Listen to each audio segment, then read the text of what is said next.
ہزاروں سال پہلے جنگ جو تھی وہ میدان میں ہوتی تھی، اب 20% میدان میں ہوتی ہے، 80% میڈیا کے اندر ہوتی ہے۔ اللہ اکبر۔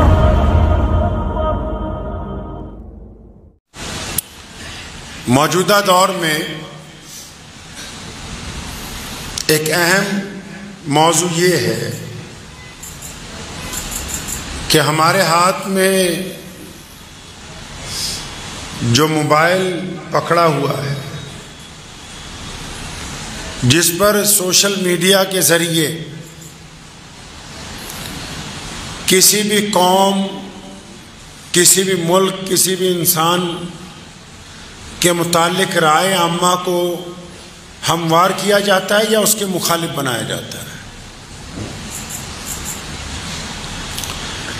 اس کا استعمال کیسا ہونا چاہیے؟ کیونکہ اب نہ چاہتے ہوئے بھی یہ زندگی کا ایک اہم حصہ ہے۔ اس بات سے آپ انکار نہیں کر سکتے کہ ہم سوشل میڈیا کے اوپر آنے والے کلپس نہیں دیکھتے، اس پر آنے والی خبریں نہیں پڑھتے، ہمارا اس سے کوئی واسطہ نہیں، آپ اس سے انکار نہیں کر سکتے۔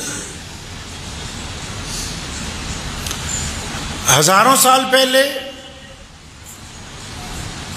جنگ جو تھی وہ میدان میں ہوتی تھی، اب 20% میدان میں ہوتی ہے، 80% میڈیا کے اندر ہوتی ہے۔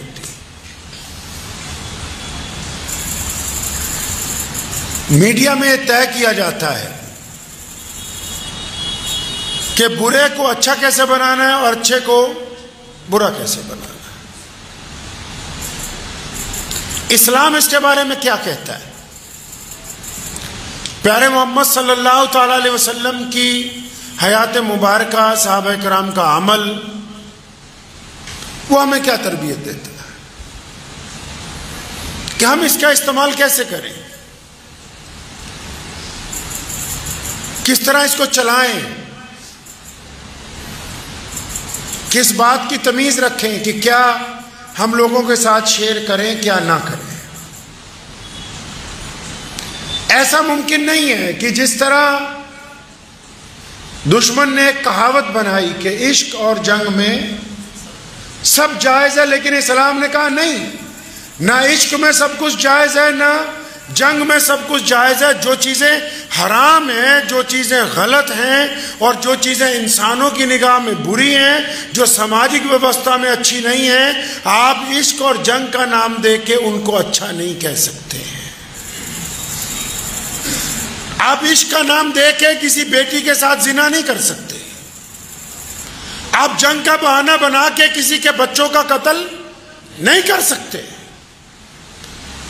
یہ یہودیوں نے فکرہ بنایا کہ عشق اور جنگ میں سب جائز ہے۔ سلطان صلاح الدین ایوبی رحمۃ اللہ علیہ نے فرمایا بالکل غلط، عشق اور جنگ میں سب جائز نہیں ہے، بلکہ جو جائز چیزیں ہیں وہ ہمیشہ جائز رہیں گی، جو چیزیں حرام ہیں وہ عشق میں بھی حرام ہیں، میدان میں بھی حرام ہیں۔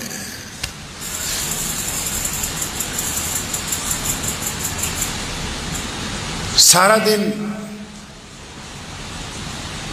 لوگ آج کل سوشل میڈیا کے ذریعے کوئی گند پروس رہا ہے، کوئی جھوٹ پروس رہا ہے، کوئی اچھائی کی بات کر رہا ہے۔ ہمارے نبی علیہ السلام نے ہمیں کیا سکھایا ہے؟ صحابہ کرام رضی اللہ تعالی اجمعین نے کیا کیا ہے؟ ٹھیک ہے اس دور میں یہ موبائل نہیں تھا، لیکن باتیں تو یہی تھی، ذہنیت تو ایسی ہی تھی، رائے عامہ کو تو اس دور میں بھی ایسے ہی ہموار کیا جاتا تھا۔ اس دور میں بھی بڑے بڑے مبلغ، خطیب، ان کی ڈیوٹیاں لگائی جاتی تھی، لوگوں کے مجمع اکٹھے کیے جاتے تھے، کوئی کسی کو کسی قوم کے خلاف بھڑکاتا تھا، کوئی کسی کو اپنے رب سے ملواتا تھا۔ اس دور میں بھی ایسے ہی تھا۔ اب بس یہ فرق ہو گیا کہ لوگوں کو اکٹھا کرنے کی ضرورت نہیں، ہم اپنے گھر بیٹھ کے الگ الگ لوگ ایک ہی وقت میں ہزاروں لوگ، لاکھوں لوگ، کروڑوں لوگ ایک بات کو سن سکتے ہیں اور اس کے متعلق اپنی ایک رائے بنا سکتے ہیں۔ اللہ نے ہمیں ایمان دیا ہے، مسلمان ہیں، ہمارے دین نے کہا کہ سب جائز نہیں، ایسا ممکن نہیں ہے کہ کوئی اگر اسلام کو گالی دے تو ہم ان کے مذہب کو گالی دیں، ایسا نہیں، ایسا ممکن نہیں کہ کوئی آپ کی ذات پر تنقید کرے آپ بھی اس کی ذات پر تنقید کریں۔ ہمارے پیارے پیغمبر صلی اللہ علیہ وسلم نے فرمایا، ان کا حکم ہے کہ ہم کسی کی برائی کرنے نہیں جا رہے، ہم اپنے دین کی بات کریں، ہم کسی کے پروڈکٹ کو خراب بتانے نہیں جا رہے، ہم اپنے پروڈکٹ کی بات کریں گے کہ ہم کیا بہتر بنا سکتے ہیں۔ صحابہ کرام رضی اللہ تعالیٰ اجمعین مکے کی گلیوں میں چلتے پھرتے، سیدنا بلال رضی اللہ تعالیٰ، سیدنا عمار بن یاسر رضی اللہ تعالیٰ، سیدنا حبیب بن زید رضی اللہ تعالیٰ، یہ ان لوگوں کے بعد نام بتا رہا ہوں جو مکہ مکرمہ میں غلام ہیں، جو سیدنا ابو بکر ہیں، سیدنا حضرت مولا علی رضی اللہ تعالیٰ کرم اللہ وجہ ہیں، اور سیدنا عمر بن خطاب ہیں، ان کے آگے تو کوئی دم نہیں مارتا ہے، ان کے آگے نہیں کوئی بولتا ہے۔ لیکن جو غریب ہے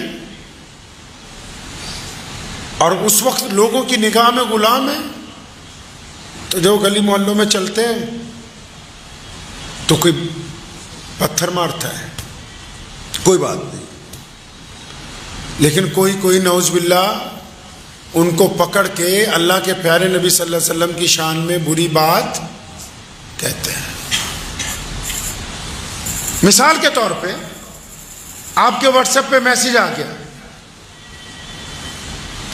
کہ فلاں آدمی نے فلاں ملک میں نعوذ باللہ روضہ مبارک کا ڈیمو بنا کے یہ کیا، ہم کیا کرتے ہیں؟ ہم اس کو 50 گروپوں میں ڈالتے ہیں، 500 دوستوں کو بھیجتے ہیں کہ جلدی جلدی فارورڈ کرو، یہ دیکھو اسلام کے خلاف کیا کہہ رہا ہے۔ اور جب صحابہ کرام رضی اللہ تعالیٰ اجمعین کو نعوذ باللہ حضور صلی اللہ علیہ وسلم کے خلاف کوئی بات کہی گئی تو انہوں نے کیا کیا؟ جب طاقت نہیں تھی ان کے پاس اس وقت کہ وہ موقع پہ ان کو جواب دیتے، سامنے سے ظلم ہو رہا تھا، تانے مارے جا رہے تھے اور بے ادبی کی کوشش کی جا رہی تھی، تو پھر انہوں نے کیا کیا؟ جب اس تانے کو سن لیا، اس بے ادبی کو لفظ کو سن لیا، اس جگہ سے آ گئے اور پھر اپنے دوستوں میں پہنچے، اپنی مجلس میں آئے، حضور صلی اللہ علیہ وسلم کے پاس پہنچے، بڑے صحابہ کے پاس پہنچے، لیکن وہاں پہنچ کے بھی وہ برے لفظ اپنی زبان سے ادا نہیں کیے، بلکہ ان لفظوں کو اپنے ذہن میں اپنے دل میں جا کے ڈیلیٹ کر دیا، کیونکہ یہ بے ادبی کی بات ہے، ہم اس کو آگے پہنچانے والوں میں اندر شامل نہیں ہیں۔ اگر کوئی بات سماج کے خلاف ہے، کوئی بات دین کے خلاف ہے، کوئی بات پیارے پیغمبر حضرت محمد رسول اللہ کے خلاف آ رہی، تو ہم نے کیا کرنا ہے؟ ہم نے کیا کرنا ہے کہ اس کو دوسروں کو نہیں بھیجنا ہے، اس کی رپورٹ کرنی ہے آن لائن، اور اس میسج کو، اس پیغام کو اپنے موبائل میں سے ڈیلیٹ کر دینا ہے، کیونکہ ہمارے مذہب نے ہمیں یہ تعلیم دی ہے کہ ہم گندگی کو پھیلاتے نہیں ہیں، بلکہ اس کو وہیں پر ختم کر کے اس ذکر کو ہمیشہ کے لیے چھوڑ دیتے ہیں۔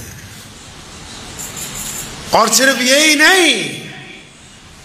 میں ممبر رسول صلی اللہ علیہ وسلم پر بیٹھا ہوں، بڑی ذمہ داری سے کہتا ہوں پوری دنیا کے انسانوں کو کہ کسی مسلمان کا موبائل پکڑ لو، ہو سکتا ہے وہ گنہگار ہو، اس میں 2-4 گندی فلمیں آپ کو مل جائیں، لیکن یہ ممکن نہیں ہوگا کہ کسی مسلمان کے موبائل میں اپنے کسی دوسرے مذہب والے دوست کے مذہب کے خلاف، کسی دوسرے مذہب کے لوگوں کے خلاف، کسی دوسرے مذہب کے رہنماؤں کے خلاف کسی گروپ میں کوئی میسج مل جائے، کیونکہ ہمارے نبی نے ہمیں یہ تربیت دی نہیں۔ کھلی چھوٹ ہے، جب مرضی آ کے ہمارا موبائل کھول کے دیکھو، اگر کسی قوم کے خلاف کوئی میسج مل جائے تو پھر یا تو ہم تمہارے غلام بن جائیں گے، اگر تمہارا میسج موبائل کھول لیا جائے تو وہ گندگی سے لبریز ہے جس میں دھڑا دھڑ دوسری قوموں کے خلاف میسج بھرے پڑے ہیں۔ ہمارے رسول کریم نے ہمیں یہ تربیت دی نہیں ہے۔ یہ میں چھوٹی بات نہیں کہہ رہا ہوں اور بڑی ذمہ داری سے کہتا ہوں،